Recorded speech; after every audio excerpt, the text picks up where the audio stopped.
back and relax and enjoy your No, wine. I'm gonna sit down and relax. Okay, welcome to the afternoon session of Travel, Recreation, Wildlife, and Cultural Resources meeting. We'll go ahead with our 1:30 on our agenda, which is Wyoming Outdoor Recreation and Tourism Trust Fund update. Patrick, if you want to come up and bring whoever else you want to join you.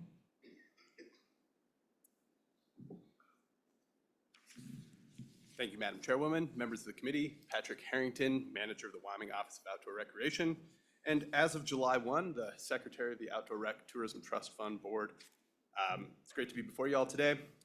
The mission of our office is to diversify Wyoming's economy by expanding, enhancing, and promoting responsible recreation opportunities through collaboration, outreach, and coordination. And just for a little bit of sense of scale, outdoor recreation in Wyoming, the economy is a $2.02 billion a year industry, 4.1% of state GDP, 16,000 jobs, and in 2022 was the fourth fastest growing outdoor rec economy in the country.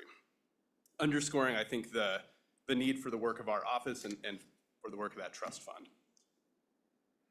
Was asked to come before you today to update on where the board is and how to apply, and I think we'll lean a little bit more on that latter half there.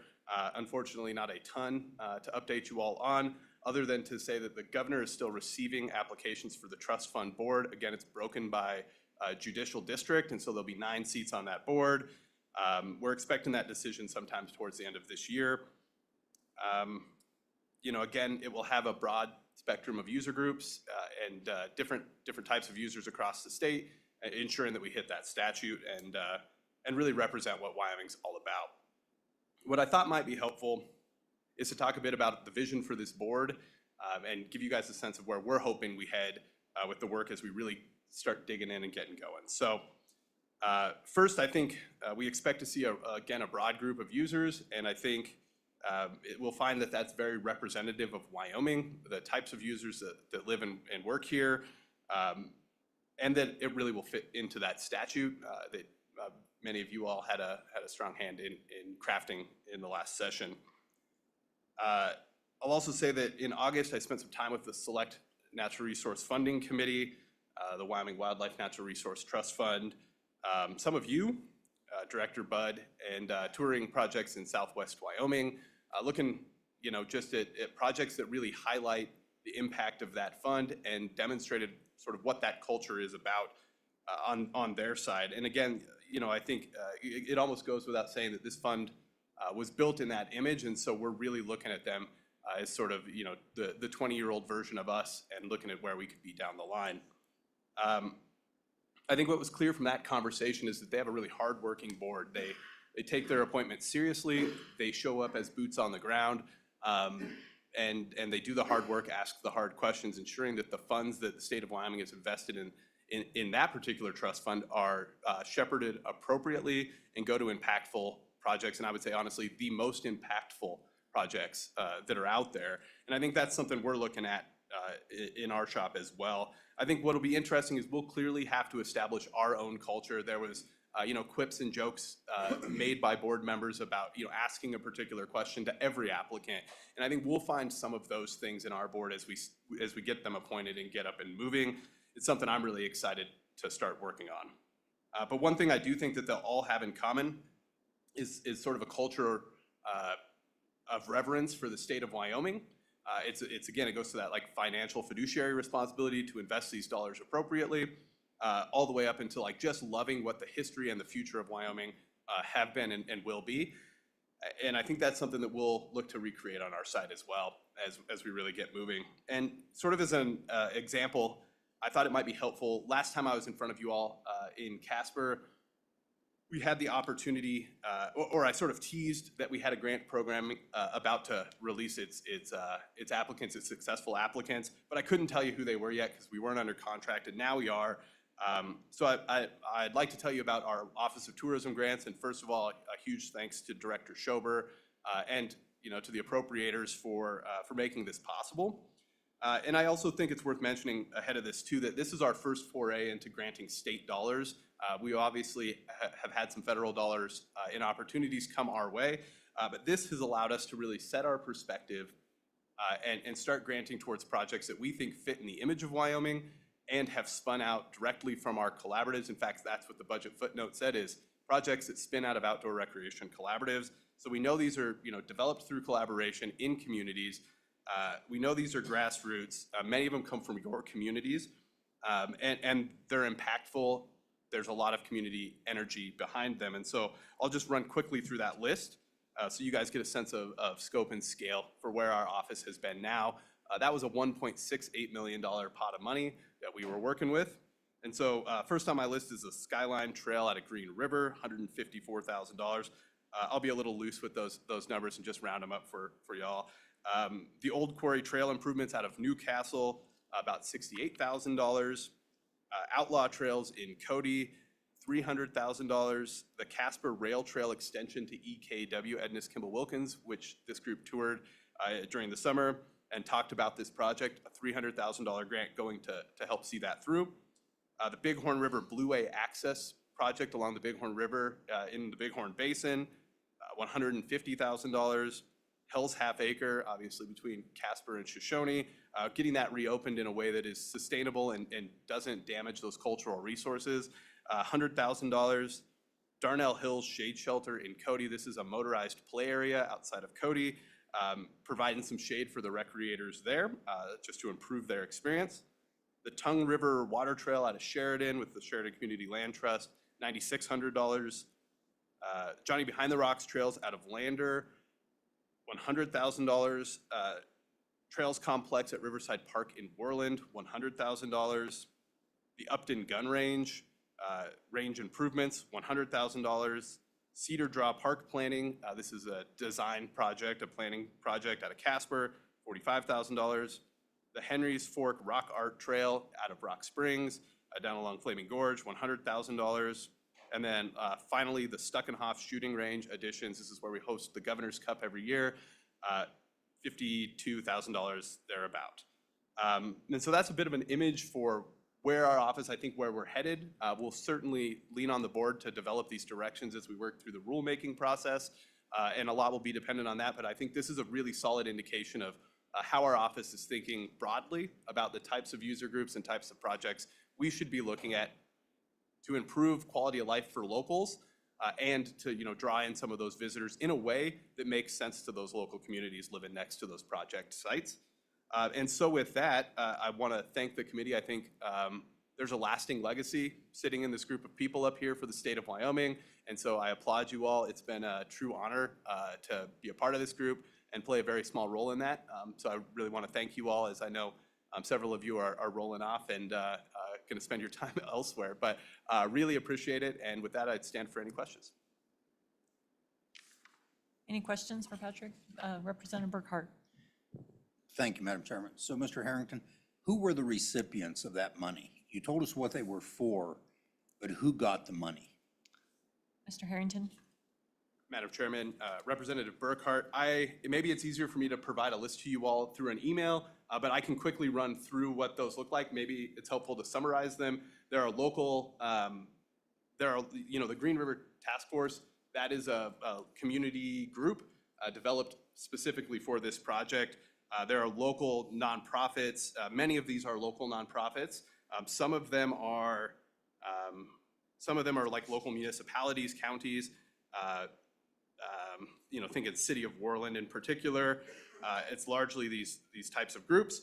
There's a destination management organization out of Rock Springs doing it. And then lastly, two of them are the Cody office, it's the BLM, which are receiving the Darnell Hills OHV project and the Bighorn River Blueway project. And that's because those are the most appropriate place for that money to go and be managed responsibly while still delivering that impact to those locals.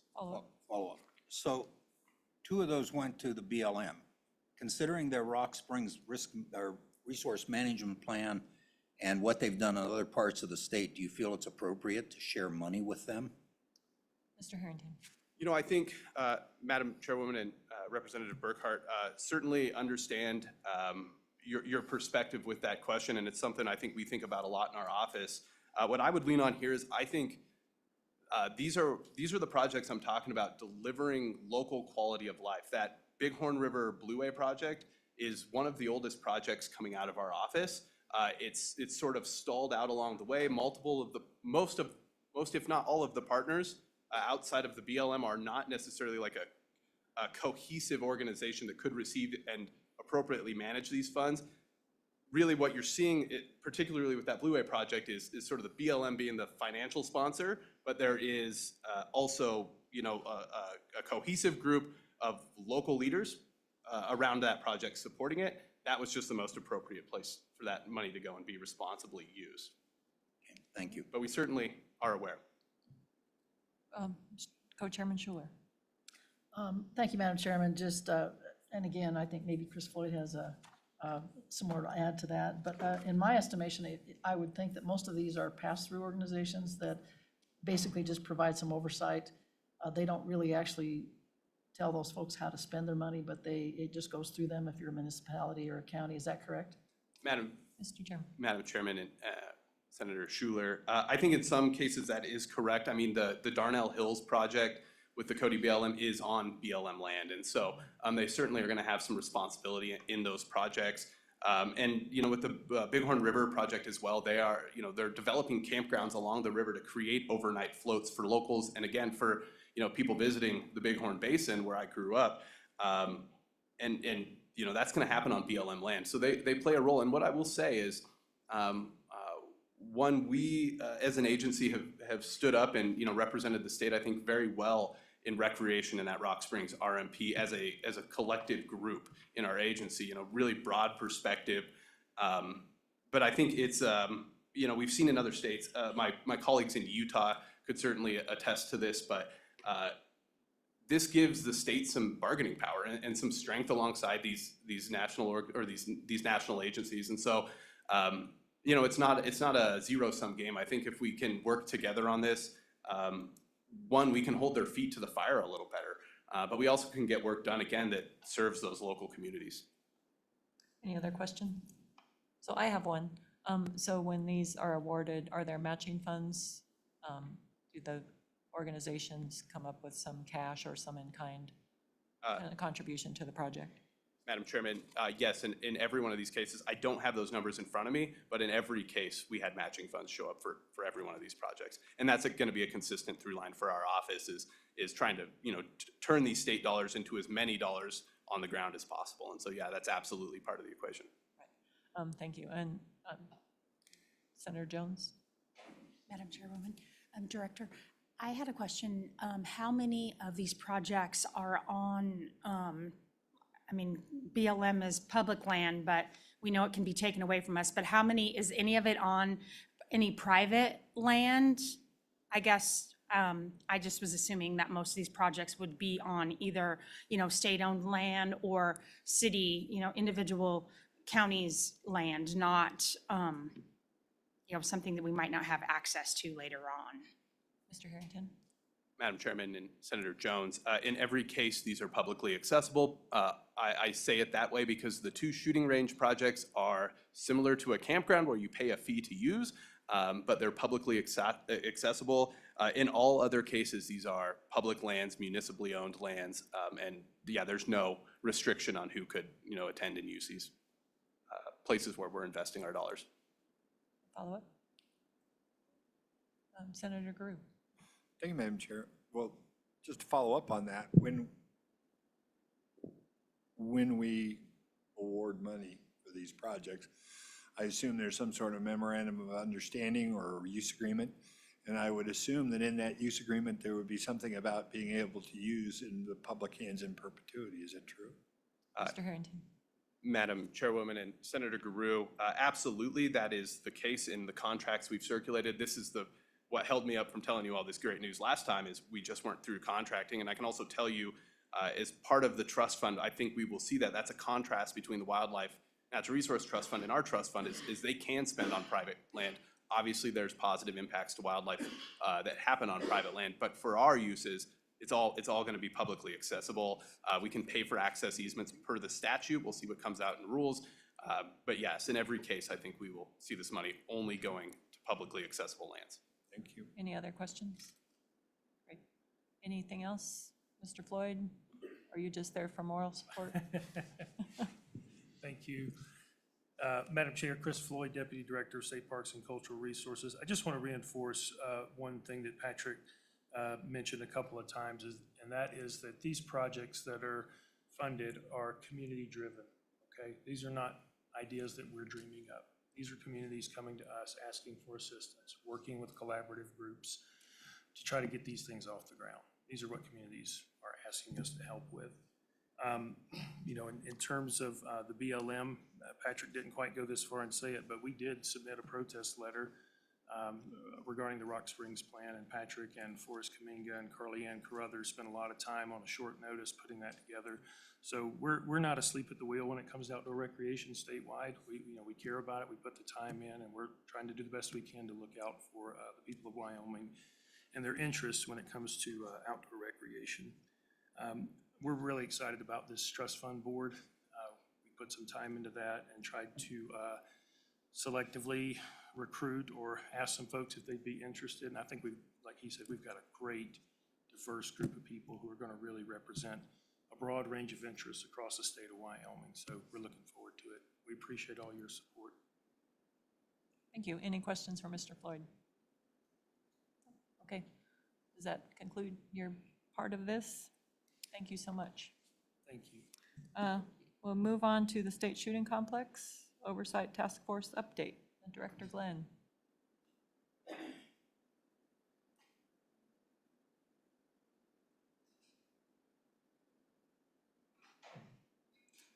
Welcome.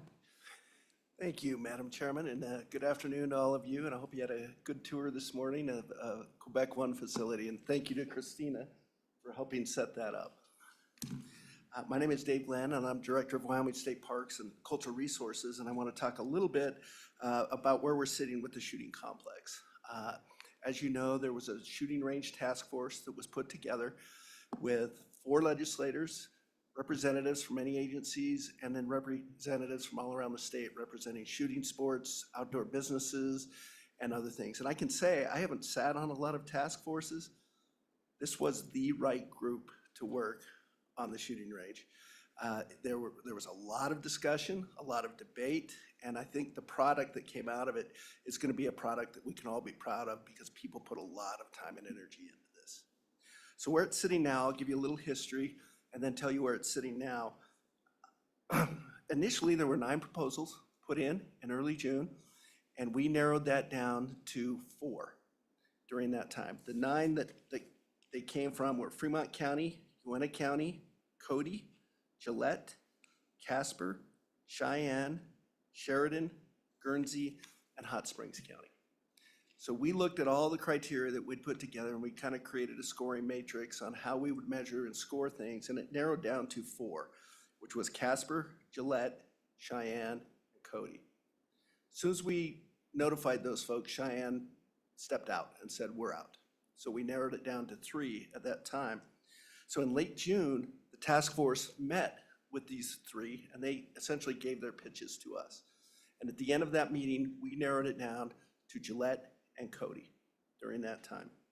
So after that, we then, in early July, the task force went and spent a day to a day and a half in Cody, touring the site itself, talking business plans with the groups that were putting this together, and just talking everything logistics, business, everything about it, and touring the sites as well. So in early July, so right after that, about a week after, we all got on a Zoom call and voted. It wasn't unanimous, it was 8-4 in support of Cody during that time.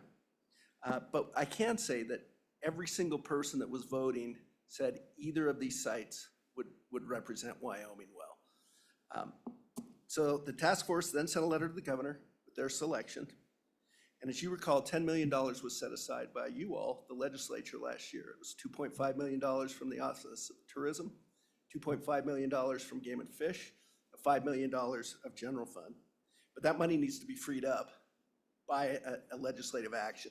So the next steps is that the task force itself and the chairs of the task force will be working through appropriations to actually run that bill to free up that $10 million to give to the community of Cody to build that. with that, I would just stand for any questions. That's about where we're sitting at this point in time. Any questions for Director Glenn? Representative Angelos. Director Glenn, I'd like to know, just on one of the Park County site, what are some of the challenges that you guys are gonna face in getting that shooting complex in there? Yeah, I think there were challenges with both sites that were narrowed down. I think specifically for Cody, Madam Chairman, Representative Angelos, my apologies. There's a little bit of mule deer winter range habitat. It's not in a sage-grouse core area, but near a sage-grouse core area. And there's a little bit more road work that would probably need to be done there. The topography is stunning on that, but those are kind of the three that I would say are probably the higher issues. Follow-up? Follow-up. So agencies like Game and Fish, are you working with them on that to overcome some of that mule deer habitat and sage grouse, I guess, if that's even close? Director Glenn. Madam Chairwoman, Representative Angelos, it's the community of Cody that is working with them on that. And they had continual discussions with them even before the proposal was submitted. Anything else? Representative Winder. Yes, thank you, Madam Chairman. Director Glenn, does anyone know how much more money will be required to make this complex usable? Director. And where will the money come from? Madam Chairwoman, Representative Winter, at this point in time, I don't know that answer. I think it might be good to talk with the chairs of the committee on that. They're still working through their budget, creating their budget, the community of Cody and other things. So I don't have that answer for you, sir. Thank you. Any other questions about the shooting complex? I think we're good. Thank you. And you can just stay right there because you're our next State Parks and Cultural Resources update. Bring whoever you want. Everybody can come up. We're bringing the posse. Bring the team. Madam Chair, I just wanted to briefly ask if you wanted to provide an opportunity for public comment on Oh, this yes, first I two. do. Oh. I'm sorry. Is there any public comment? Did we have anything online for these topics? Nope. Okay. Thank you, Luke, for that reminder.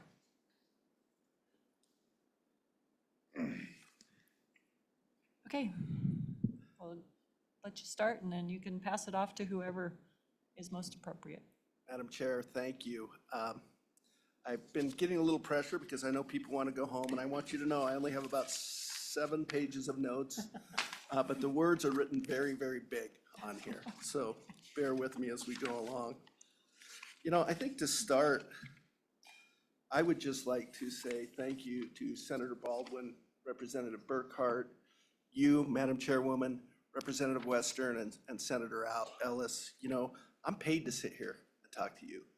You all have dedicated your time, your energy, and your resources to help make Wyoming a better place. You rolled up your sleeves, you dove into the issues, and you studied them. And while we didn't always agree, you made very thoughtful decisions on why you were doing what you were doing. Mad support from me and the rest of the team for all of the work that you have done for us in the state of Wyoming. You've made it a better place, so thank you. And also Luke, who will be leaving here in the next couple of weeks, so thank you for all that you've done as well, Luke. So, you know, one of the things that somebody asked me the other day, it's like, okay, you're now director, you've been acting director. What's the biggest aha that you've gotten as director? And I think the biggest thing for me is how diverse the agency is. It's kind of crazy if you think about state parks and historic sites. Okay, that makes sense. Motorized trails, the outdoor recreation office, non-motorized trails. Then we also have the state museum, state archives, where you go to get your high school transcripts. It's in our agency. Where you go to look up old pictures and old photos and historical documents, it's in our agency. Not only that, but the archive scans and records millions of documents that are health records, court records, things that are mandated by statute to store. And many of the other agencies that are required to do that happens through our agency. State Historic Preservation Office. You want to expand a road on BLM or Forest Service? You come through the State Historic Preservation Office. so we can look at the cultural resources there. And we have one of the best SHPO offices in the country, State Historic Preservation Office. I was talking to somebody, I think it was Nebraska or South Dakota. When they get a request, they go to the basement, and I'm not joking, with colored pencils and crayons and overlap documents to kind of see if this place has been culturally cleared or something else. We push about 10 buttons and push it and send it down the road because our database, they're the gurus of GIS and the gurus of data, and I'm very proud of that team. We have the state archaeologists. We have the Arts Council. When the kids, high school kids marching band needs a little extra money to get to DC to compete, they're reaching out to the Arts Council and asking us for a few bucks to help. Or a little smaller children's chorus that just needs to get from Cody to Casper to do something. They reach out to us and we grant them some extra dollars so they can do that. And then lastly, the Cultural Trust Fund that we have that has a corpus of about $29 million that helps really cement our history and talk about our history. So what a diverse agency we have, and I'm really proud of what we do because you look at it and go, how does this make sense? And it's because we are a quality of life agency. So I'm gonna talk very briefly, and I know Nick and Sarah have a couple of updates as well. But first, we just completed our annual report, and I just wanna give a few highlights of that annual report. Our visitation last year was 5.2 million people at state parks. That was the second highest on record due to, or after the high COVID year. It dropped down a couple of years ago and has been starting to come back up. We're starting to hit a new normal, which is about 30%, 40% higher than the 5-year average previously to COVID. We brought in $2.5 million in outside funding. Went out, we shook the money tree. Somebody had a great idea, a great project, said, go for it. And they went out and made it happen. We awarded over $9 million in grants, and I'll talk a little bit more about that. 33,507 volunteer hours. That's the equivalent of 16 full-time employees that our agency has really pushed forward. Nick started our interpretive ranger program with a bunch of staff, and it's 22,000, I shouldn't say a bunch of staff, maneuvering staff into different locations to change their duties. 22,894 people attended 495 educational events. Digital Archives added 342,208 new documents for a total of 6.9 million digital documents that we now store for other agencies. Sinks Canyon State Park was designated Wyoming's first ever international dark sky. Huge multi-pronged effort on our law enforcement program. Vehicles are wrapped differently, uniforms are updated, we have new bike patrol additions. We also received the Park Law Enforcement Association Platinum Excellence Award. The other thing we've done that is very interesting is create the non-commissioned rangers. We're having a hard time hiring seasonal rangers that are post-certified. So what we do is try and get these kids in college and say, you want to be a ranger someday? Come and work for us. You're not going to carry a gun, but we're going to work on teaching you and training you how to educate our customers versus citate our customers. And that's really the mode that we have moved from. We're not writing tickets, we're educating them on why it's important to do what we're asking them to do. And I'm very proud of Mark, who has headed up, our Chief Law Enforcement Officer. He has done a great job of what we call the Ranger First philosophy. Medicine Lodge State Archaeological Site opened a world-class interpretive center. If you have not been there, we received a grant from the Helmsley Foundation, designed it, laid it out. There is nothing like it in the country.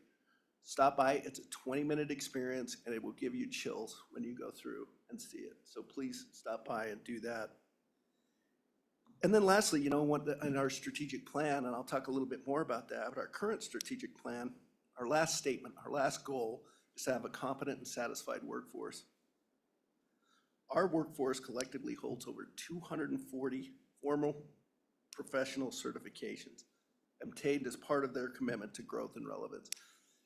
Part of that are a lot of those are things like water certification for treatment of water, use of pesticides and herbicides, use of those other things. But we also make sure that we have the best interpreters in the country that are going out there and teaching people how to do things correctly and also educating them on how to do things.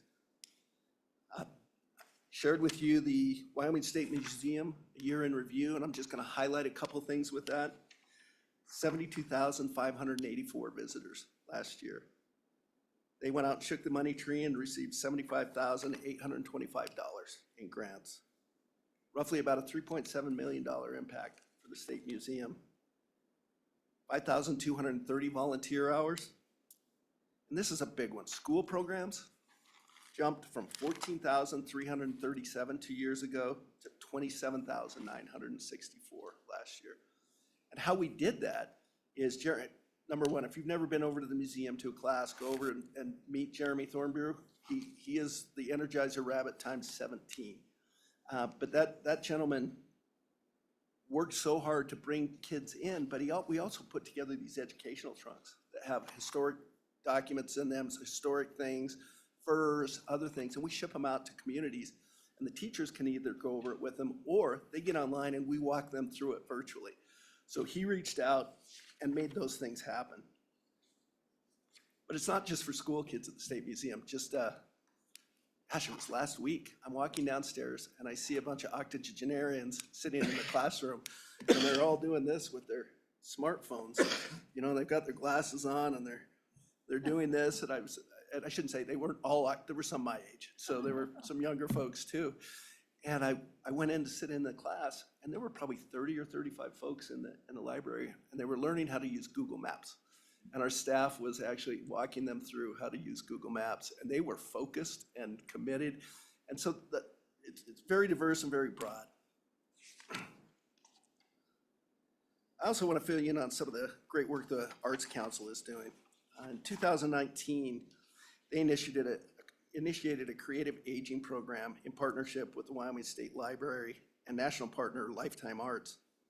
And today it includes the Wyoming's Department of Health Aging Division. And essentially what this is, it refers to sequential skills learning, arts education for older adults. Science has shown you get them together and start working on specific arts projects and other things. Their memory retention is better, their socialization skills are better, and they're much healthier because of this.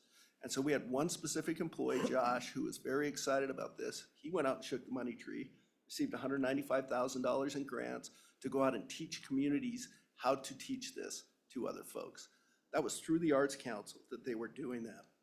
So hats off to them. I shared the latest grants document with you, kind of where it is in every county. We zeroed out again, this is Nick's personal mission to make sure Niobrara County actually figures out how to get some funding through our resources. But in part of that, you know, in the interest of transparency, we've created a new website page. And you can hover over it, and you can click on the county, and it will say, this many grants from Land and Water Conservation Fund for this amount. This many grants from Recreation Trail Program. These are all federal pass-through grants. This many grants from the Outdoor Recreation Office for this amount. So people can kind of look and see where those grants are going. And we've also, Chris has really been working on, and Sarah, on one-stop shopping for our grants. We have 8, 9 different granting programs. Again, most of them federal pass-throughs. But essentially, they're buried in our website. They're in different pages. You have to go to the Cultural Resource Trust and narrow down to find that one in other places. Now we actually have it on a scrolling piece on our webpage that has one-stop shopping. There's about 8 to 10 different radio buttons that says, this grant, with a couple of sentences explaining what it is. People can click on it and automatically go to the information that they need. You know, I think when you think of these grants, why are they important in Wyoming? And I can tell you my opinion and my thoughts on that. First off, I think it keeps our kids in Wyoming. I think when you talk about to kids when they're leaving, why are you leaving the state? It's like, well, there's nothing to do. Okay, well, let's help them find something, whether it's a new mountain bike trail, whether it's a brew fest, whether it's some country music that's coming to the community, or another rodeo. How do we help them stay here? It also helps diversify the economy as well, and communities want it, and it also attracts a qualified workforce. You know, you've heard me tell this story before. when I was in Lander bird hunting, and I bumped into a guy mountain biking. And he was a orthopod, a doctor, orthopedic surgeon, and he moved, and he's a very good one. He worked on my knee. He moved to Wyoming because of the mountain biking. That's what brought him here. And now Lander has an amazing orthopedic surgeon because of this gentleman being excited about that. I was having lunch with Representative Burkhart today, and if I get this wrong, Representative, please shut me down and correct me. But I think, you know, with this quality of life agency, you can have your steak, and it's a beautiful, you go out and buy the best filet you possibly can, and you cook it to perfection at medium rare, and you cut into it, and it's perfectly tender and gorgeous, and you bite it, and it's tasteless. That's what we do. We add that flavor to keep people in the state of Wyoming, to keep our diversification of the state moving forward. I get that right, Representative Burkhart? Okay, thanks. I'm gonna talk about strategic plan, and then I'll punt to the people that you'd rather hear from. We plan to have a new strategic plan by next year at this time. Over the last 8 years since I've been involved with state parks, well, 10, but over the last 8 years, we've kind of just tweaked our strategic plan a little bit. And we decided to just, you know what, we're gonna throw all the cards on the floor and start over again. So we're starting to get our heads wrapped around it, and we're working kind of from the bottom up, talking with folks, what do you want us, where do you want to see us go? At the same time as the top down, we're going to meet in the middle. But we're starting to see some themes as we're moving forward. One is service to our customers and to each other. And to each other, I mean to other Wyomingites. Education, schools, tourism, marketing, technology, preservation, cultural and resource management. It's got to be in there for us. And people, taking care of our own people and also the states and its visitors. And then also, I think, continuing to grow our intra-agency cooperation. I sometimes say reducing silos, and staff roll their eyes, so we're gonna try some new words of intra-agency cooperation and the culture of who we are. Early in the discussion, I mentioned how diverse our agency was, and we're doing a really good job with intra-agency cooperation. But I wanna give some examples of things, and some of those are one-offs, right? So it's, okay, we're gonna do this and we'll work together and then we go our own way. But Forrest Kaminga, who is in the back, and you'll hear from him today, worked with one of our district managers to say, let's actually, instead of hiring 2 seasonals for these 2 different positions, let's hire 1.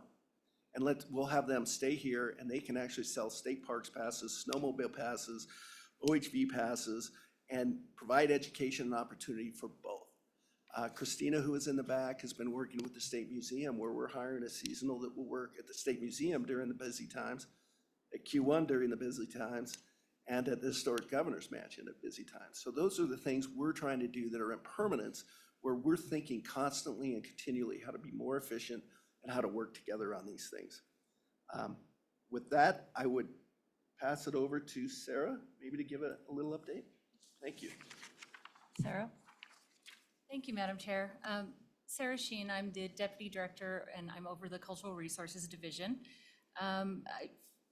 Really, this is very quick, but I just wanted to give you an update. We received an additional $9 million into the Wyoming Cultural Trust Fund in 2023. So just kind of a quick update on what we're seeing from that. In 2023, once the money was in the corpus, we didn't see a huge jump, and that is partially because it takes a while for those things to really start kicking in and start earning interest. Secondly, it was a lower market. But this year, in 2024, we've seen that number double. So we are seeing a good return. Again, there's a higher market, and but I think that's, you know, that's really encouraging for us. It's encouraging for, I think, the folks out there that are thinking about submitting grant applications to us. I just want to, and I know that Director Glenn touched on this a little bit, just want to remind everyone that those grant dollars go directly to communities. It's economic impact that they're having on the state of Wyoming. The additional dollars that are brought in by those communities do things like help communities host events, have summer fairs, have more amenities in general to attract visitors, so visitors stay longer, And also, I'll echo what Director Glenn said. It's basically improving the quality of life for Wyoming citizens and hopefully retaining some of that youth that we see ourselves losing.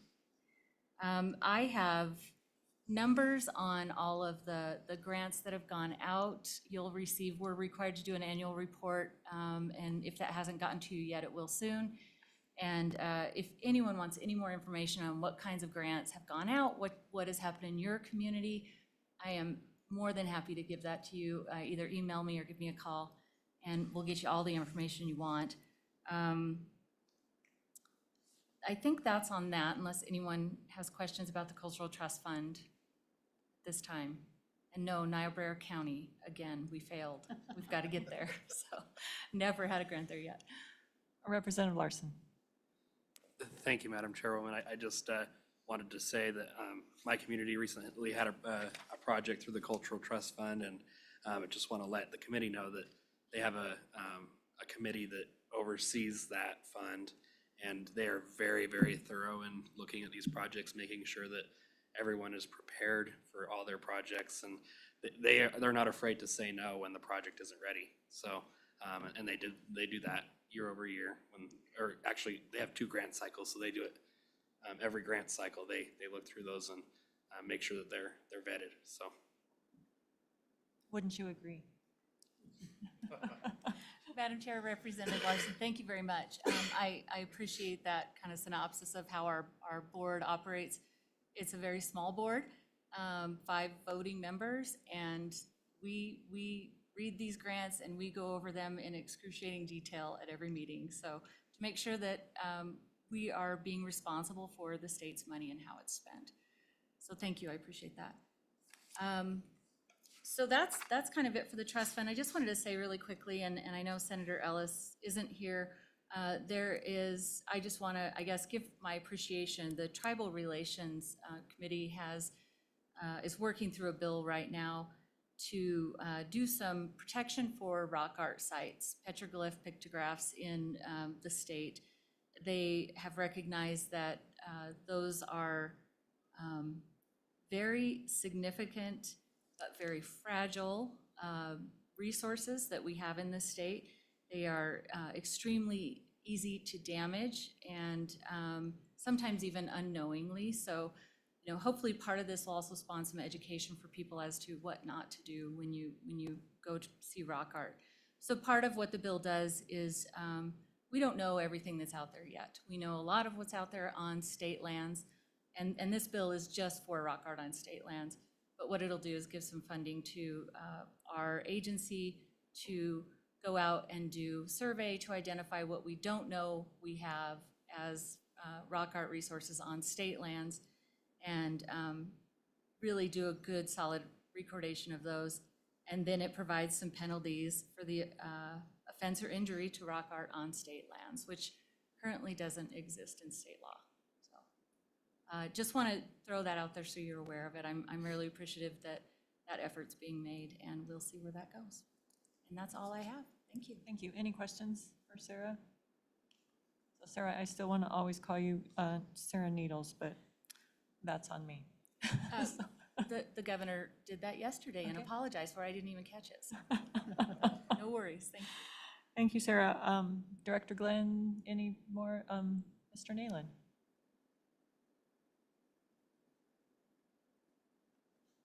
There we go.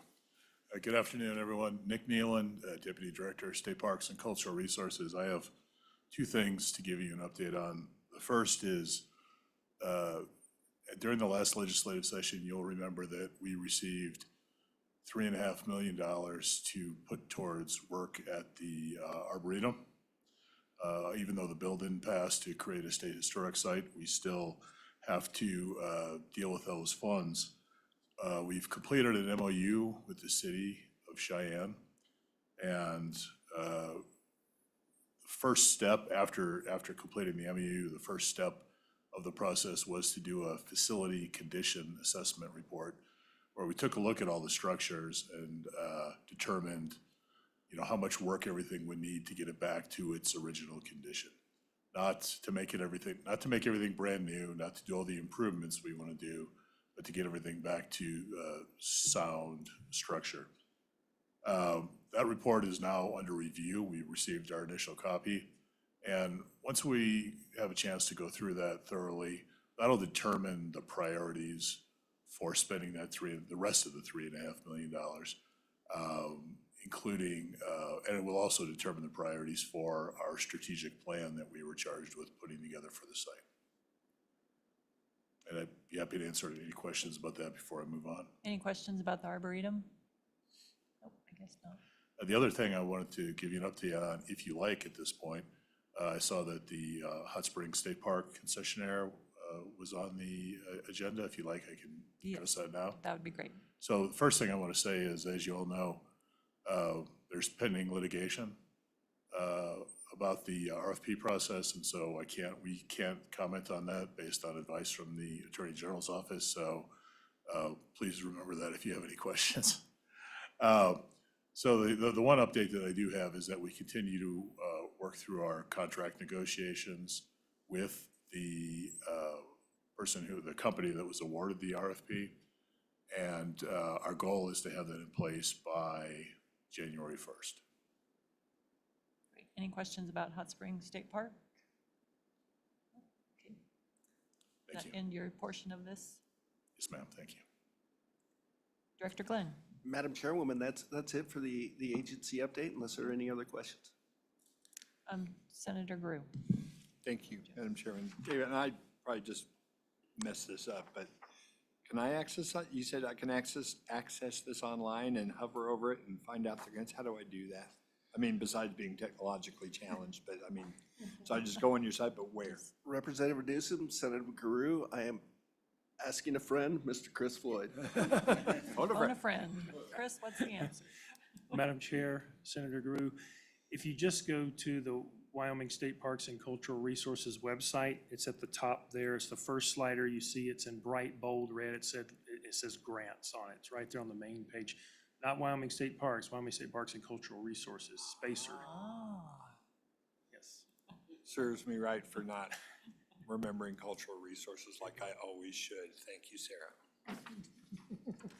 All right. Thank you. Got it. Okay. Thank you. I had that very same question. So thank you for that clarification. Appreciate it. It's a good thing you have friends to phone. And then I guess the next thing on our agenda is the snowmobile user fee increase bill. So whoever wants to, Forrest, is that you?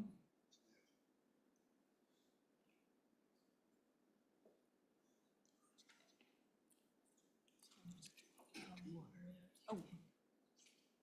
Okay. Good.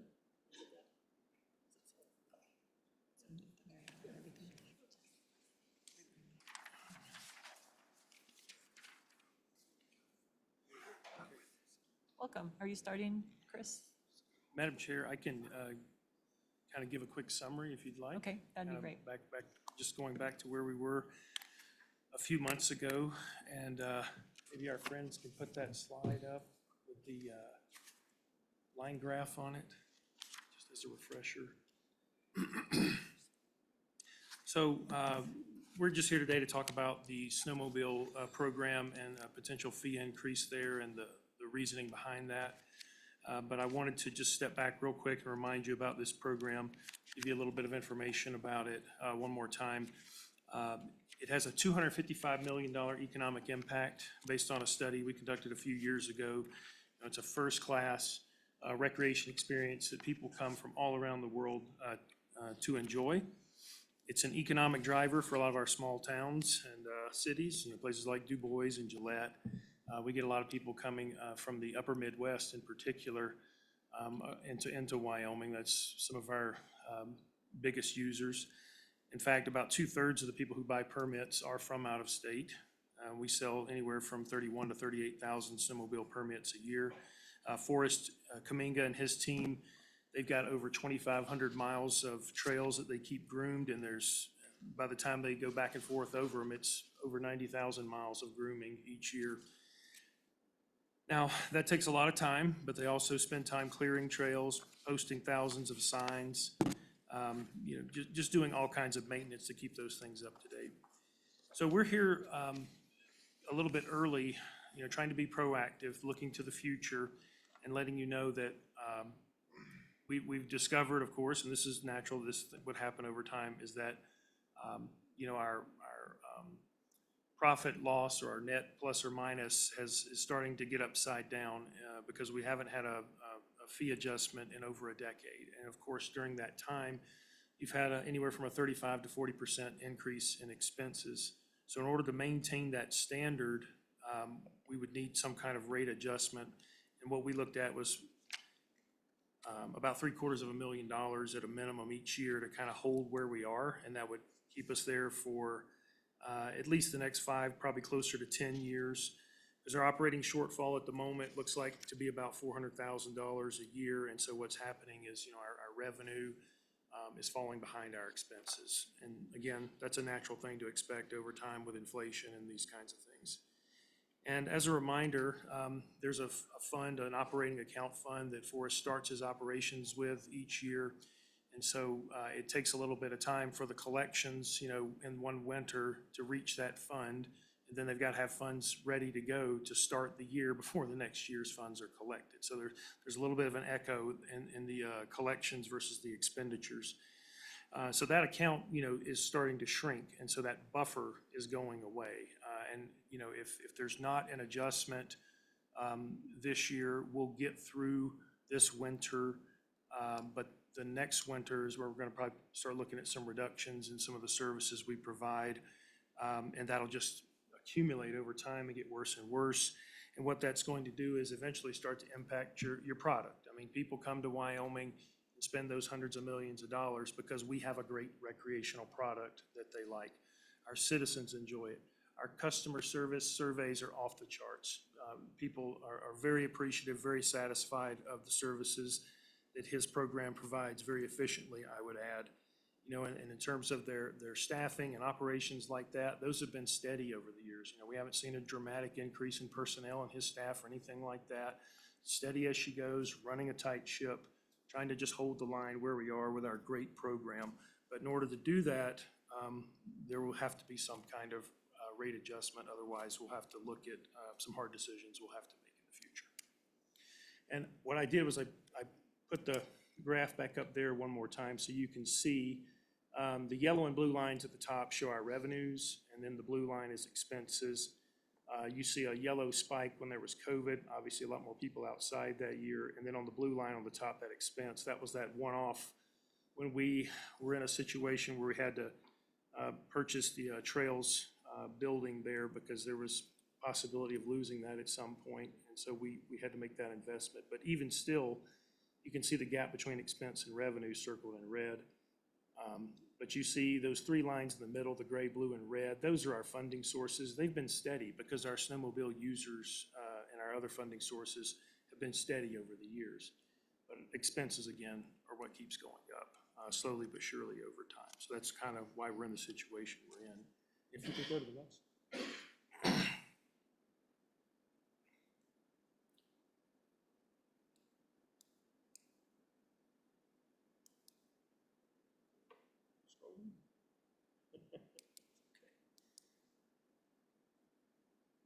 There it is. So you saw this before several months ago. It's just a chart showing how the funding is broken down in terms of different types of increases for different types of users. So the top section up there is what's in the draft legislation, and you can see broken down into resident, non-resident, and commercial rates, what those increases would result in. So the basically in the draft legislation right now, it says resident going from $35 to $50 a year for a snowmobile permit, non-resident $35 to $70, and then commercial $105 to $150. And that would yield $982,000, which meets our goal. Like I said, we're trying to get at least $750,000 to hold the line where we are now.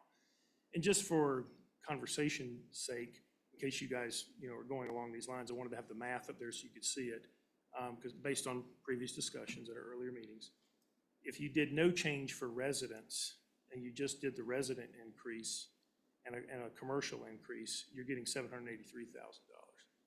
And then down at the bottom, down there, which our captioning covers up, there, hey, look at there, that's awesome. You've got no change for commercial. If you just did an increase for resident and non-resident, you're over $900,000 for that. So anyway, I just wanted to put that up there because I thought it might be helpful if you get into a discussion about what that might look like. But that's all I have, unless you have anything else for me. I don't think so. Co-Chairman Schuler. Thank you, Madam Chairman. I can't talk. You talked about reductions. If we don't get this, and again, we haven't, raised those fees in a decade or maybe over a decade, yet the cost of machines are continually rising, and I see some pretty fancy machines and fancy trailers and all of that. So I don't think that the increase is going to really affect too many people negatively, but I know it will affect you folks. So could you talk a little bit about what would those reductions look like? Would it be reductions in staff? Would it be reductions in the amount of groomed trails? Because I know a lot of the folks that come to Wyoming, they come because our trails are awesome, but also we don't have, the crowds that some of these other states deal with. So could you talk about that a Chris, little do you bit? want to take that? Or I'll take it in a little bit. Okay, sure. Madam Chair, Madam Co-Chair, it would affect the user experience eventually. It's going to get to that point, right?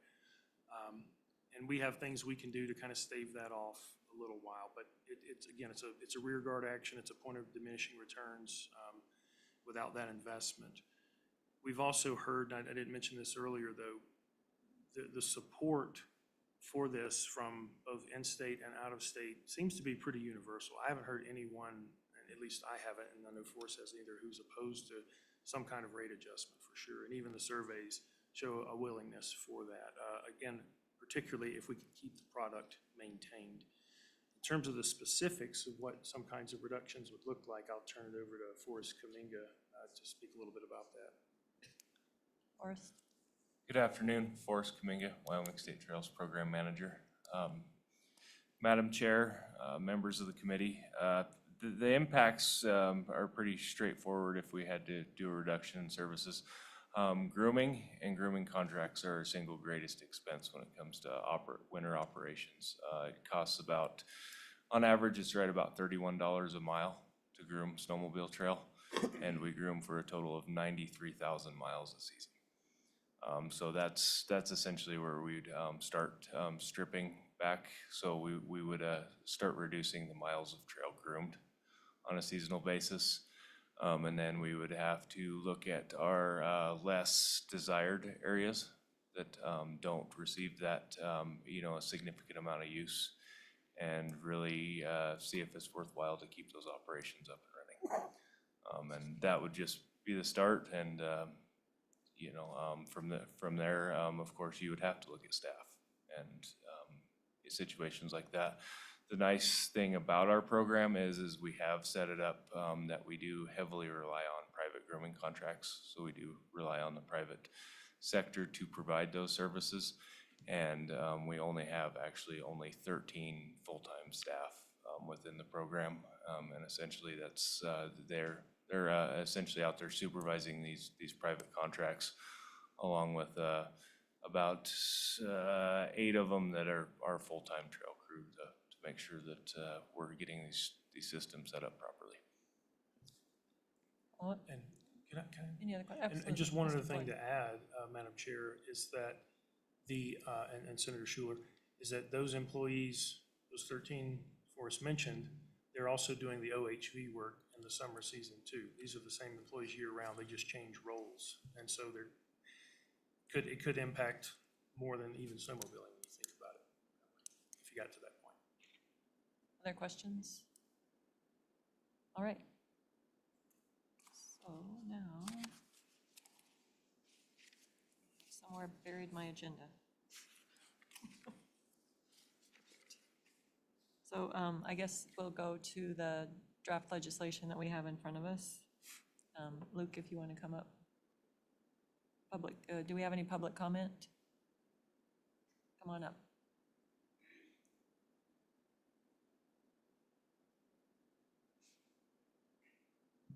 You both can come. You guys stay close.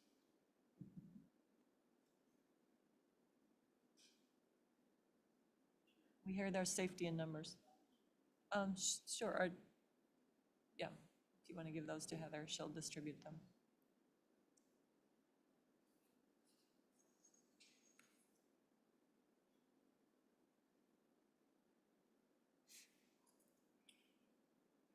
All right.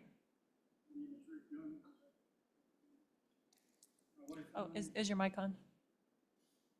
You need to push the button and a little green light will appear. Oh, okay. Then maybe go a little closer to it. Can you hear me now? Well, maybe pull it a little bit closer. Madam Chair Perfect, Mr. and Madam Yes, Co-Chair, Great, thank you. my name is Rick Young. My wife Roberta and I owned and operated Bear Lodge Resort for 29 years up in the North Bighorn Mountains. From 1993 to 2022 as well, we owned Arrowhead Lodge and Elkview Inn during that time period. During those years, we had the privilege of meeting many customers who were visiting our wonderful state and what it has to offer. During my first meeting as member of the Wyoming State Trails Advisory Council in May of this year, my wife Roberta reminded me a commitment that I've been making over the years to vintage snowmobile customers. During the public comment period, she asked the council about the possibility of vintage riders having a Pioneer historic snowmobile decal. Taylor Jones told her she would have to speak with her legislative representatives. Recently, I was happy to hear about the potential for this happening. However, our interest in this program comes from a different perspective. Having been co-owners of the 3 lodges over the years, we are more interested in the potential revenue that's generated for the state of Wyoming when it comes to the antique folks.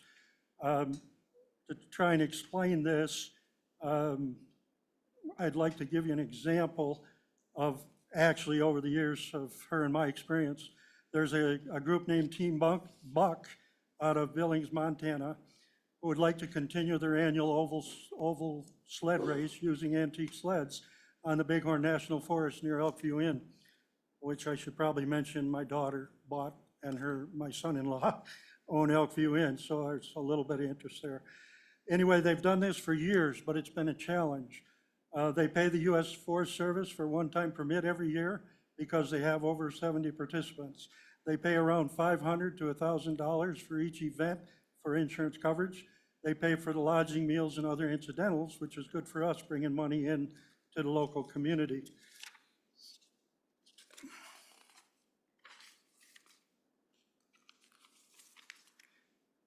They do not use any portion of the groomed trail system. Occasionally, they get off for a little ways, but they have to purchase a trail sticker with each vintage sled they own. The gentleman next to me is from Sheridan, Wyoming, who we'll introduce later, has over 150 antique snowmobiles. So he loves the $25, but it still comes to a larger amount. This event normally takes place during the months of April, in the first couple of weeks when business in the whole state of Wyoming is slowing for snow. After the 1st of April, all of our customers are probably back planting their crops in a normal year. This past year was, such a lack of snow, there was just no representation there. This I bring up because the total revenue for one day when that group's there is well over $10,000. And that's without including the rest of the state of Wyoming, who also have special events during that time. Regarding the one-year residency requirement on the proposed bill, we feel the state could benefit much more from the increased revenue generated if we allowed non-residents to participate in the antique snowmobile program. Out-of-state vintage clubs that I've spoken to agree. I have given you copies of letters from a representative from Michigan and a representative from Minnesota. The other gentleman is from Minnesota, and he was supposed to be on the telephone Zoom, and I don't know what has happened there. They would like to participate in Wyoming events and bring more events into the state of Wyoming, but if they have all these other expenses and then they have to pay the $50, which is proposed to be $70 per sled for a groomed trail sticker, That's what they would have to do in order to make their program go. If we let them do the $25, whatever we end up calling it, fee for sleds over 25 years old, they won't have that expense, and hence will bring more activities from, as you can read in these letters, they'd love to come. The state of Michigan, he boasts about one event for one weekend that had over 2,000 vintage snowmobiles. It's a large group of people, and it's growing, and it's part of my age group for the most part, because we're all getting up there to where 25-year-old sleds are a long time ago. So having discussed this with all those people, I found that many of them already have very good state programs. And I brought what they have to say to you so that you could read it. There should be restrictions, I agree, because groom trails are for people that pay for groom snowmobile stickers. But the amount of time that these antique snowmobiles use on those trails is minimal, if any. They pull their snowmobiles to the point of where the activity takes place, but as it is written currently, we possibly lose our hill climbs, our oval races, our straight races for the people with the vintage snowmobile program. Allowed activities, like I just mentioned, would be hill climbs, oval track races, snowmobile shows, and various activities, and it would bring in, I feel, a large amount of revenue for a very small request to have a sticker program for the antique snowmobiles. That's all I have. Thank you, Mr. Young. Any questions for Mr. Young? Oh, Chairman Schuler. Thank you, Madam Chairman. Just a question on the fees from some of these other states that you've looked at. Are the fees around similar, $25? Is that very similar in these states that you've looked at? Mr. Yes, Young. it varied somewhat, but I think they mentioned that in their letters. For the most part, 25, 30. I think if you actually speak to the people that are members, and I come to this totally from the outside because I do not own any antique snowmobile sleds at this point. So I'm not in any way, working there. I'm more interested in the money that we could generate. The price from the sticker, it really is an insignificant number, and I think even Forrest would testify to that. It's a good number. The 25 years, questionable whether it should be 25 or 30 years old, but most of the folks would just be happy to have a reduced sticker they could put on that antique and participate year-round in the activities. Thank you. Any other questions for Mr. Young? Representative Western. Thank you, Madam Chairman. I really do appreciate you operating your lodge for a lot of years. As I was telling you, I've been frequenting it since I was a young boy, and I really appreciate it. I have a lot of fond memories up there. We obviously have something in statute for antique vehicles as well, conceptually. Do you have any idea, and I don't know if this is a better question for Forrest, but what's the revenue number we're talking about by allowing this exemption for non-residents as well? Do you have any idea of what that might be? No, I was just throwing out a figure earlier. If we can make $10,000 in a one-day activity, the attraction of the customers from other states would be at the level where it could hit hundreds of thousands if we had large enough groups. But at this point, I wanted to be conservative. I think I answered your question on that, sir. You have a follow-up? No? Okay. Great. Thank you. Anything else? Any other questions for Mr. Young? Would you please state your name and? Yes, Madam Chair and representatives, this is the first time I've been here, but I've been a snowmobiler all my life, and I'm almost 70 years old now, so that's why I got about 150 of them. But anyway, like Rick says, we... Can you state your name? Oh, Dick Stearns from Sheridan. Thank you, Mr. Stearns. You bet. And so anyway, like Rick says, the $25, you only run them sleds maybe once, twice at any events, shows or anything like that. And I was just in Casper for the summer or fall show and stuff.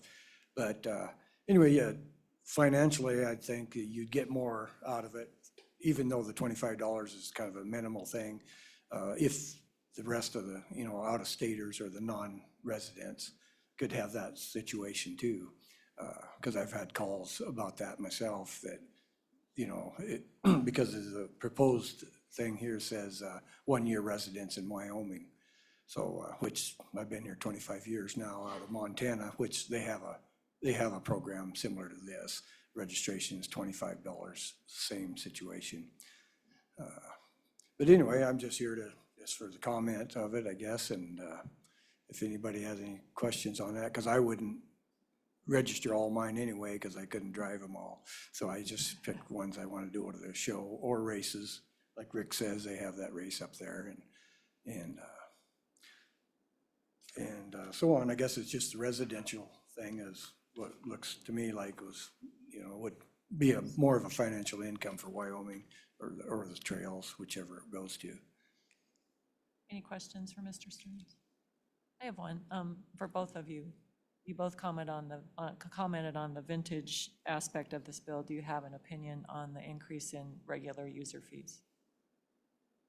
I'm limited to my comment because I do have a grooming contract with the state of Wyoming. Okay. So the numbers show themselves, speak for themselves. I'll leave it at that. But yeah, as far as I'm concerned, I do have a sled that I run on the trails also, but I'm not offended or opposition of that at all. Okay. So whatever it takes to keep the trails going is the key, I guess. Thank you. Thank you both. Unless anybody have any questions, Representative Storr. Thank you, Madam Chairman. I'd just like to understand better what the appeal of running the vintage machines is, and just so I can understand that better. That can be for either of you. Yes, Stearns, I'm an advocate, and so is the other people, of just the history of the sleds. I guess I started when they first come out, actually, and there's other people like out of state, both and in state, that have them for that reason only, and then I don't need the $20,000 sled to really get around anymore either. Any follow-up or good? Okay. Any other questions? Okay, thank you. Other public comment? Do we have people online? One? Okay. You can let them in, that'd be great.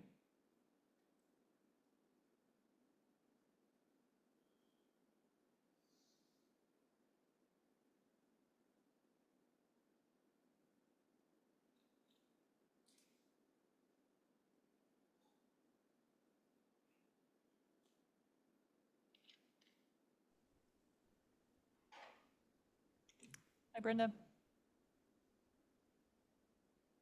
Hello. Great, go ahead with your Okay, comments. Madam Chair, Madam Co-Chair, and committee members, many of you know me, but for those of you who don't, my name is Brenda Miller. I am the current president of the Wyoming State Snowmobile Association. Our association consists of 18 independent clubs across the state of Wyoming. We all share a common goal of protecting, improving, and enjoying snowmobiling in the state of Wyoming. Snowmobile user fees, stickers that residents and non-residents choose to pay for and put on our snowmobiles is a program that is 100% user funded and was created by snowmobilers. We know that the money we pay for our stickers goes to trail grooming and maintenance of safety shelters and of parking lots in the winter, as well as parking lot expansion and other infrastructure for our sport. No additional money is taken from the general fund to support snowmobiling. And the members of the State Snowmobile Association are in support of the fee increase that has been discussed in your past committee meetings this year. The increase would allow the program to stay status quo, as well as put money in the pool for big ticket items like parking lots. The cost of doing business has increased over the years. Let's see.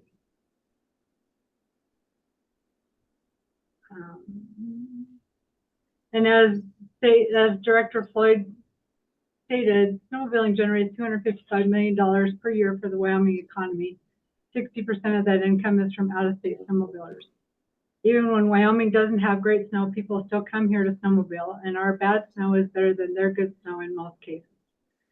Both resident and non-resident riders support increasing the current snowmobile user sticker fee as long as the increase is used to improve the quality of snowmobile trail services and to keep access in Wyoming open.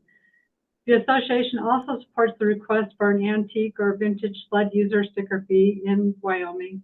However, if the wording that is in the draft that's being reviewed today hampers the initial proposal of snowmobile user fee increase, we would like to request that the antique snowmobile language be removed from this bill and a separate bill specific to antique snowmobiles be drafted for consideration by your committee.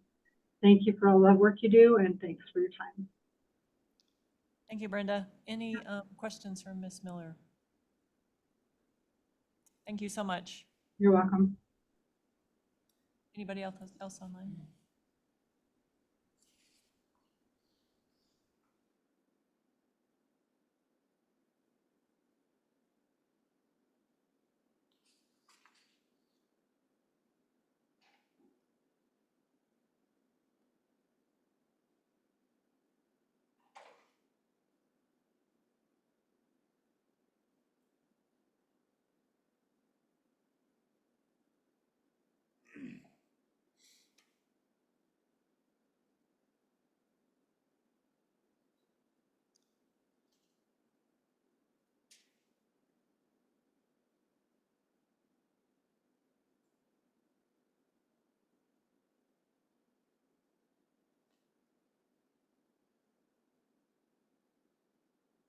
Hey, Bert. Hey, hello there, Madam Chair and council members. Thank you for taking the time today to allow us to join via web. I apologize, business commitments really run us ragged at the end of the month. But for those of you who may not know me, my name is Bert Miller. I'm actually the current president of the Wyoming States, the American Council of Snowmobile Association, which we have close to 20 snow belt states and Canada that I work with. I'm also a past president of the Wyoming State Snowmobile Association, currently working with Brenda as a District 5 rep up here in Cody. So I do try and keep a pretty good pulse on snowmobiling across the state.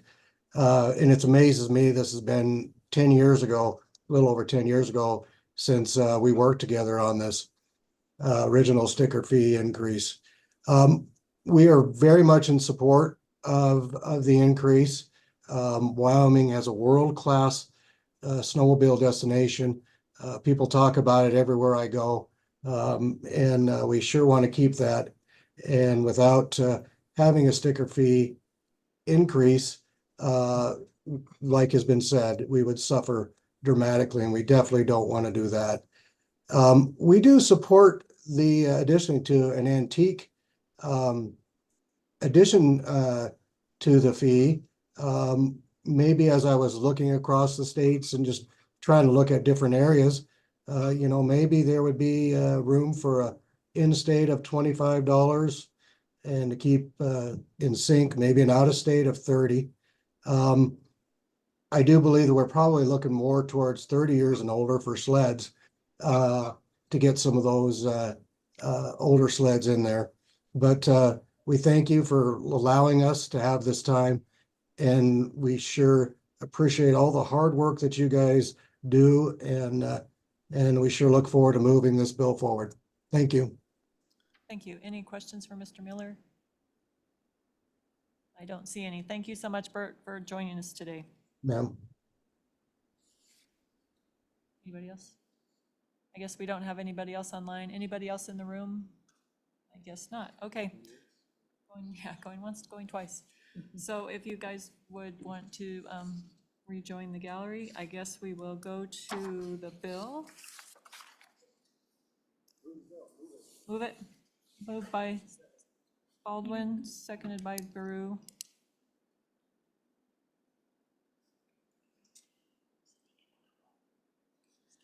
Luke, were you going to go over it for us? That would be great.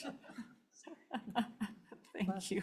Thank you, Senator Jones.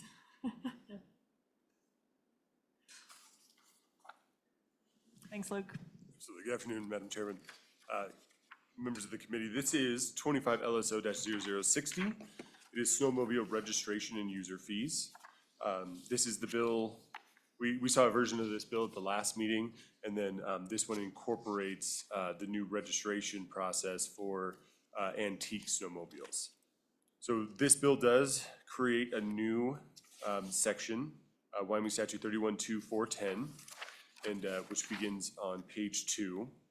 And just as a brief note right off the top, the staff comment is just mentioning that this was modeled after Wyoming Statute 31-2-223, which provides for the registration of antique motor vehicles.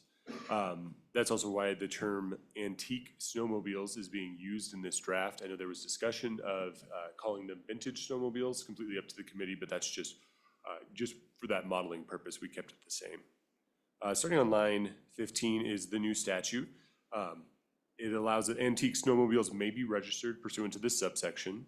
The requirements are that the owner of an antique snowmobile register that within 30 days from the date of acquisition of the snowmobile by submitting an application to the department indicating that the owner has resided in Wyoming for at least 1 year.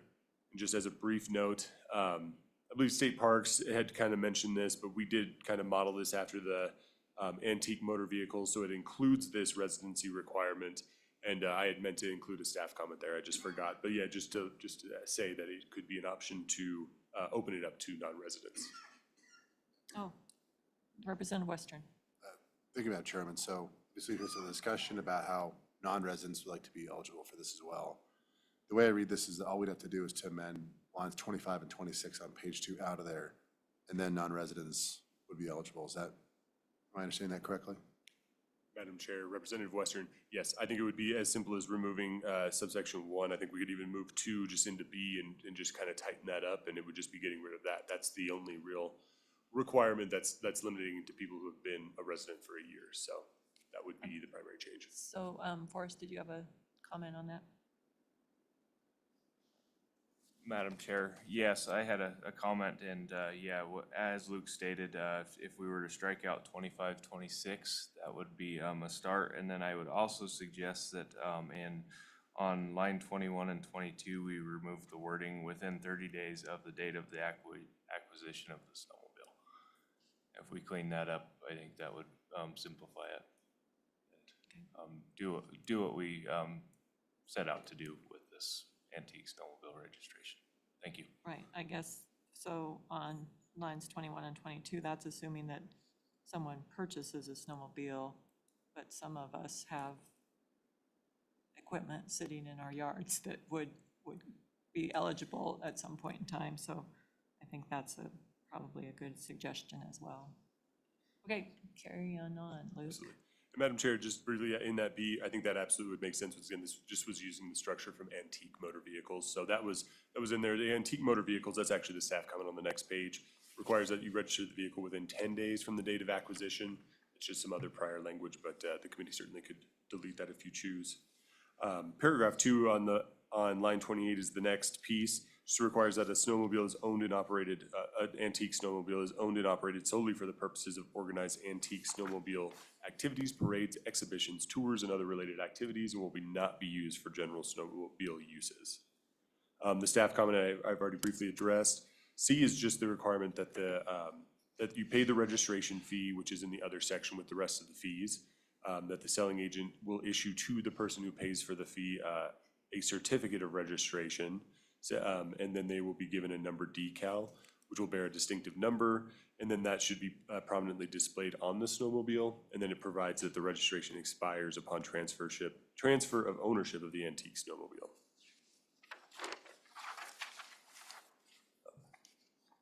And at the top of page 4, there's just another staff comment just to mention that this was, we're just using a lot of some of the other language from the registration statutes.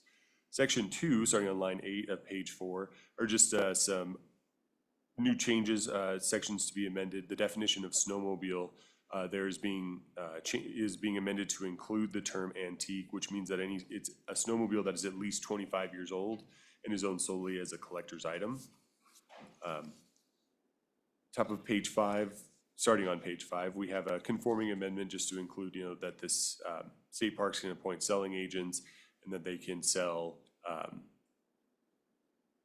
for when they are selling snowmobile registrations and collecting those user fees and everything that, that's just including what will be the new section, paragraph for the fee for the antique snowmobiles, which is the next section. This is where the fees are provided. At the bottom of page 5 on line 20, we struck annual just because At the top of page 6, within the specific user fees that are charged, this bill draft does change it for a snowmobile intended for private use to be $50 annually. For a commercial snowmobile, $150 annually. Oh, that's an increase, 35 to 50, and then 105 to 150. And then the newly created paragraph 3 is the $25 paid at the time of registration for an antique snowmobile. And that was drafted this way to say that it's a one-time $25 fee for your antique snowmobile. And so that's the conforming amendment on line 13 for 312405, just that is except as provided to just, kind of notate that antique snowmobiles are a one-time registration fee. On the top of page 7, we get to 312409. This provides for the non-resident snowmobile fee that is charged. It's an increase from $35 up to $70. 364123 is just selling agents for registrations. It's just incorporating the newly created section for antique snowmobiles. And then on page 8, we also have just another conforming amendment for the distribution of those funds, just to include the new registration fee for antique snowmobiles. And then on page 9, section 3, starting on line 4, just requires that the Department of State Parks and Cultural Resources promulgate rules necessary to implement the provisions of the act. And then section 4 is a split effective date. The act is effective July 1st, 2025, but it does immediately allow for the rulemaking process to start. With that, I would stand for any questions. Any questions? Okay, we have, this has been moved by Senator Baldwin and seconded by Senator Guru. Do we have any amendments? Representative Western. Thank you, Madam Chairwoman. You just kind of listened to some of that discussion, some of the antique ones. I mean, it made sense. I don't suspect that the state of Wyoming will be losing out on big-time bucks if we allow non-residents to be included in this exemption for antique snowmobiles. So my thought, Madam Chairwoman, would be just on page 2. In this case, there's multiple components, but is striking that 30 days, as was mentioned, and as well as striking lines 25 and 26. Do we have a second? Senator Jones seconded that. Any discussion on that amendment? Representative Burkhardt? Madam Chairman, I would suggest a further amendment if it's acceptable to the sponsor and the second. Okay. And that would be on line 20, change the word shall to may. Shall indicates that the minute they own that machine, they have to register it. People buy them for parts and would never register it. So I would change the shall to may. Then on line 28, I would remove owned and so that it would read, the snowmobile is operated solely. Why they own it, they may not own it solely to do that. They may, again, own it for parts. Would that be acceptable to the sponsor and their second? If not, I'll just bring it as a separate amendment. Representative Western? Madam Chairman, Representative Burkhardt, maybe if we bring it as a separate amendment, a Okay. separate discussion. That's I appreciate acceptable, the intent. I Madam think Chairman. it might get a little more gray area, so. All right, so let's stay with this particular amendment, which is on line 21.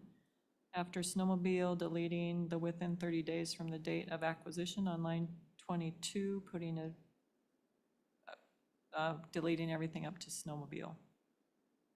So it would read, the owner of the antique snowmobile shall register the snowmobile by submitting an application to the department indicating, and then the conditions. That makes sense, LSO staff? Okay. And then the other one is just completely deleting lines 25 and 26. So we'll go ahead and vote on that. Oh, Representative Andrew. Thank you, Madam Chairman. Quickly, just maybe for LSO and the bringer of this amendment, would there be a reason to add under the non-resident on page 7, right around line 13, for a non-resident antique snowmobile, $25 paid at the time of registration? Right now, we're eating it, there's one flat residence fee, and that's it. If we go to, page 6, lines 1 through 13, I'm just asking maybe for LSO's, green light if that would be friendly, or is this overcomplicating a simple amendment? So I'm not quite understanding what you're trying to do, if you could just say what you're trying to do. You, Representative Byron. Yeah, so what I'm trying to do is right now, we have a non-resident area that we're specifying that they have to pay, and I don't see how we can bring a non-resident into page 6. So we just need to have that exact same language under the non-resident section specifying that $25. I understand that we took, So, it's more of a question for LSO or Representative Western, if you're following my. Representative Western. Madam Chairman, if I'm reading this correct, my amendment was just for the antiques. So I think this applies towards newer snowmobiles. I don't know if I'm reading that. Madam Chair and Representative Western and Representative Byron, I actually was just looking at that same thing, and I think Representative Byron's amendment would probably be a good idea. Right now, so on page 5, it's Wyoming Statute 31-2404 at the bottom of the page. It says, except as provided, there's some exceptions, the registration fee for a resident snowmobile is. And that's where the new $25 for an antique snowmobile, $25 paid at the time of registration. And then, so it says specifically for resident snowmobiles. And then Wyoming Statute 31-2409, which is at the top of page 7, provides that there shall be a snowmobile user fee for non-resident snowmobiles operated in Wyoming as follows. So it would just be using the same language, but just because they're separated, the resident fees are in one section, one statute, and then the non-resident are in the other one. So it would just be using that exact same language, but just incorporating it into the non-resident piece. So we would just add a Romanet 3 on page 7 on line 13 with that same language is in on page 6. Madam Chairman, we Representative. have a motion on the table for an amendment. I think we are off of that amendment.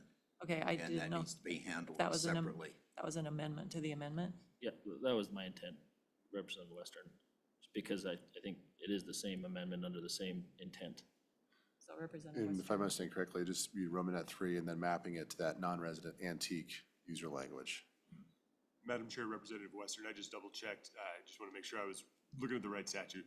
Yes, it is just for non-resident snowmobiles. Yeah, the 2 is where the current fee is. And I think it could just be the exact same language for an antique snowmobile, $25 paid at the time of registration, and make it that new 3. Are you good with that? Yes. And Stacy? Okay, so we will vote on the amendment to the amendment, which Was is. there a second? There was by Senator Jones. So the amendment to the amendment is Representative Byron's amendment to add that Romanet 3 with the exact same language from lines 7 and 8 on page 6, starting on line 13 of page 7. So the amendment to the amendment, we'll take a vote, or is there any comments, or, okay. Don, did you have? Oh, no, okay. So we'll vote on the amendment to the amendment. So all those in favor say aye. Aye. Those opposed, no. No. Okay, so that one passes, and now we have the amendment itself, which is changing the language, or deleting the language on page 2, the within 30-day language, and all of lines 26 and 27. And then you'll have another amendment. We need to address the amendment as it is. As it now. is, okay. Vote So on we're this. voting on that, and if anyone has any comments, voting on that amendment, all those in favor say aye. Aye. Opposed, say nay. Okay, so that amendment has amended as passed. Then Representative Burkhart. Thank you, Madam Chairman. I would propose an amendment on line 20, page 2, line 20. You change the word shall to may, so that it is not a mandatory registration.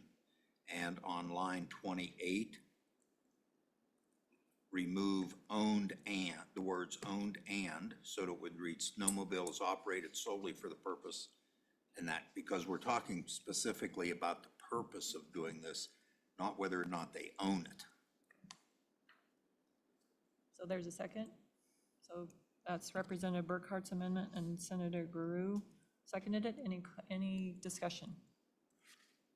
All those in favor say aye. Aye. All those opposed, no. Okay, that one passes. Any other amendments Madam Chair, in the bill? in the bill? Okay, thank you, Madam Chairman. Page 4, line 23. My amendment would be to delete on line 24, the word is and everything after that, and insert operated for the sole purpose stated in WS 31-2-410B, and I believe it will end up being a small I.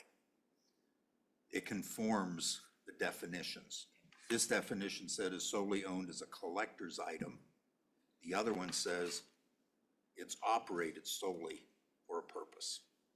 I think they conflict. So Representative, did you want to delete the 25 years? No. Okay. No, thank Madam Chairman. I And would you like to apologize. make that 30 years by chance?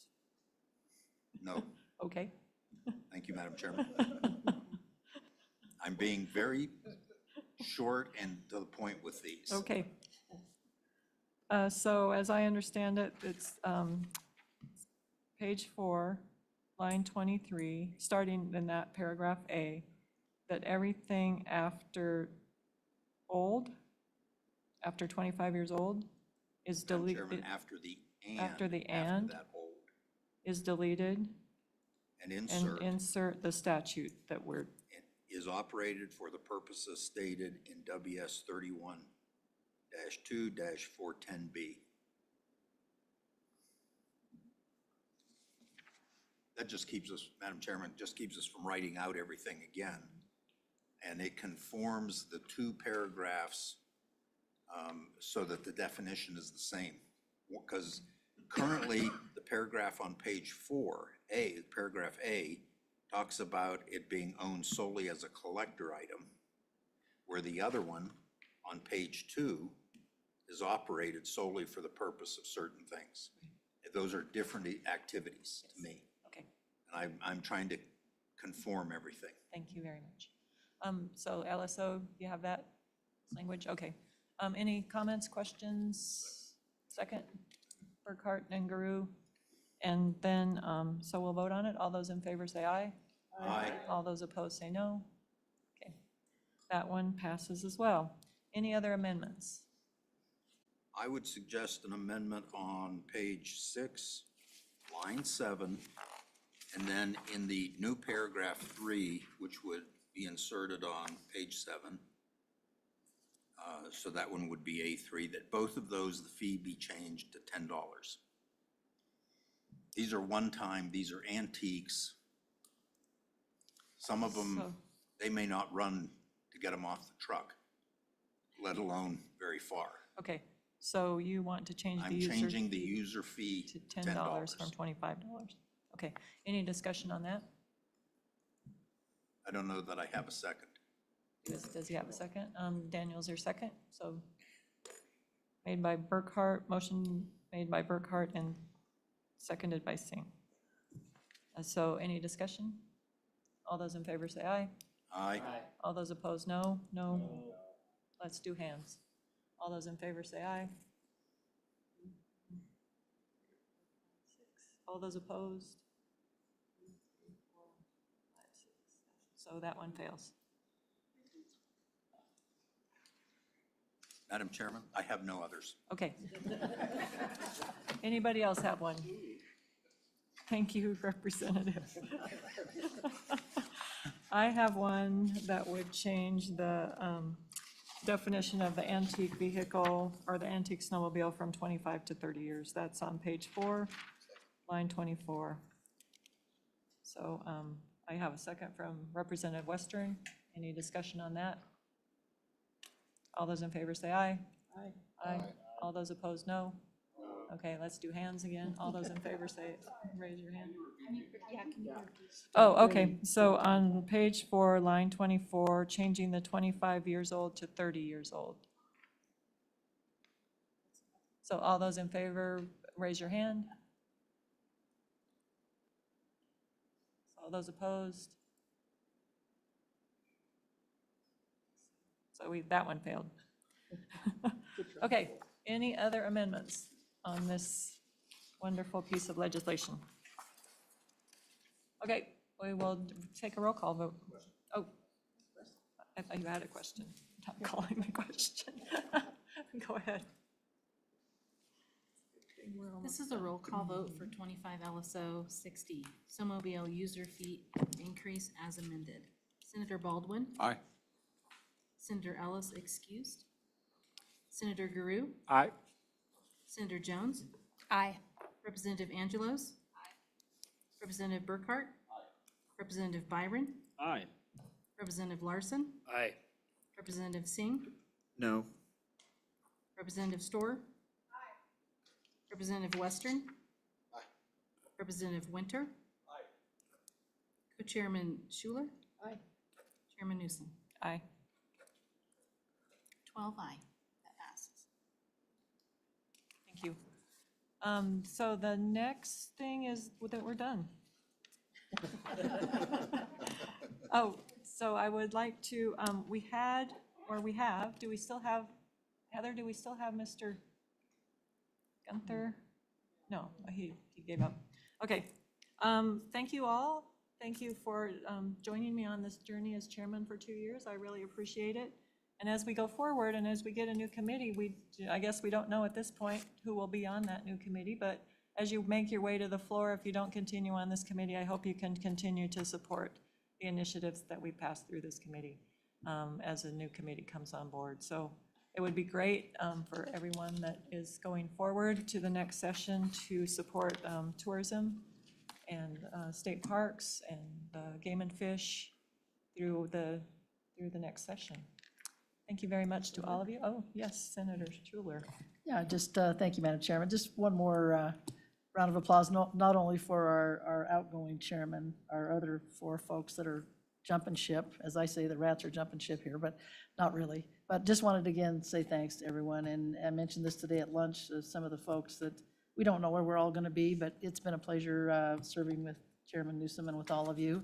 And also just another thanks to Luke. He's going to take off and I guess the city of Cheyenne is going to pay him better, I guess. I don't know, but he's been great. He's been wonderful to work with. We wish him the very best. So a round of applause for all you guys that are headed out.